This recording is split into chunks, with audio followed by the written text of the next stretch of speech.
பிப்ரவரி 14 உலகம் முழுவதுமே காதலர் தினம் அல்லது வேலண்டைன்ஸ் டே என்று கொண்டாடப்படுகிறது. சரி, வேதாகமத்துல காதலை பற்றிய பார்வை என்ன? காதலிப்பதற்கான சரியான வயது என்ன? காதலில இருக்கிற வரம்புகள் என்ன? கிறிஸ்தவர்கள் காதலிக்கலாமா கூடாதா போன்ற கேள்விகளுக்கு தான் நம்ம அடுத்த 7 நாட்களுக்கு பதில் தேட போகிறோம். இந்த எல்லா கேள்விகளுக்குமே உன்னத பாட்டு என்ற சாலமன் எழுதின பாட்டல் புத்தகத்திலிருந்து தான் இந்த பதிலை நாம் தேட போகிறோம். சரி, முதலாவது இந்த புத்தகத்தில் இருக்கிற காதல் கதை என்னன்னு நம்ம பார்த்துடலாம். சாலமன் பட்டத்து ராஜாவாக ஏதோ ஒரு காரணத்துக்காக, ஏதோ ஒரு விஷயத்தை கண்டுபிடிப்பதற்காக உளவாளியாக சூலாம் அப்படின்ற பட்டணத்துக்கு ஆடு மேய்க்கிறவனா போறாரு. அங்க திராட்சை தோட்டத்துல வேலை செய்யற சூலாமிய ஸ்திரீ என்ற சூலாமிய பெண்ணை பார்க்கிறார். இவங்க பார்த்த உடனே 2 பேருக்கும் ஒரு ஈர்ப்பு, 2 பேருக்குமே காதல், 2 பேரும் காதல்ல விழுந்துடுறாங்க. இந்த பெண்ணுக்கு இவர் ராஜா, இஸ்ரவேலுடைய ராஜான்னு தெரியவே தெரியாது.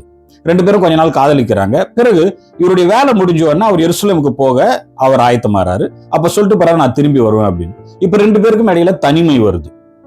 இவங்க கட்டாயமா இவன் வருவானா இல்லையான்னு கூட அவங்களுக்கு தெரியாது. பிறகு அவர் வரும்பொழுது ராஜாவாக வர்றாரு, இஸ்ரவேலுடைய ராஜாவாக வர்றாரு. பிறகு அவங்கள என்ன பண்ணாருன்னு கேட்டா திருமணம் பண்ணி எருசலேமுக்கு கூட்டிக்கிட்டு போறாரு. பிறகு தாம்பத்தியம் நடக்கிறது. கடைசியா 2 பேருக்கும் இடையில அதிகமான சண்டை சச்சரவுகள் நடைபெறுகிறது. இந்த சண்டை சச்சரவுகளுக்கு இறுதியில 2 பேரும் சேர்ந்தாங்களா இல்லையா, இங்க அளவற்ற அன்பு 2 பேருக்கும் இடையில இருக்கணும்னா என்ன செய்யணும் கணவனும் மனைவியும் அப்படின்றத குறித்துதான் இந்த ஒட்டுமொத்த புத்தகமுமே பேசுகிறது.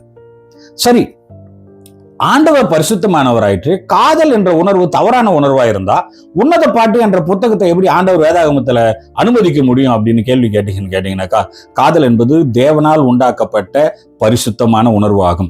நம்முடைய உடம்ப, நம்முடைய இனப்பெருக்க உறுப்புகளை, நம்முடைய அந்தரங்க பாகங்களை எல்லாவற்றையும் அவர் தான் தொட்டு உருவாக்கினார். இந்த உணர்வு பரிசுத்தமானது, நம்முடைய உடலும் பரிசுத்தமானதா இருக்கிறது. ஆகையினால இந்த உணர்வை தடுத்து நிப்பாட்ட முடியுமா, சரியா தவறா அப்படின்னு கேட்டீங்கன்னாக்கா, உங்களாலேயோ என்னையாலேயோ இந்த காதல் என்ற உணர்வை தடுத்து நிப்பாட்டவே முடியாது.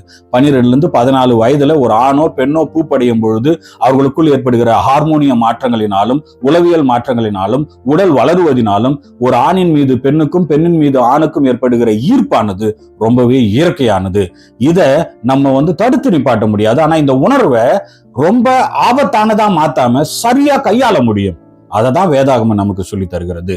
காதலோ திருமணமோ தவறு கிடையாது. ஆனால் காதலும் சரி, திருமண உறவிலையும் சரி, நிறைய தவறான பிரச்சனைகள் வருவதற்கான வாய்ப்பு இருக்கிறது. அதை எப்படி கையாளுவது சரியாக என்று வேதாகமம் நமக்கு போதிக்கிறது. ஆகையினால அடுத்த 7 நாட்களுக்கு என்னை ஃபாலோ பண்ணுங்க. இதற்கான பதிலை தான் நான் தரப்போகிறேன்.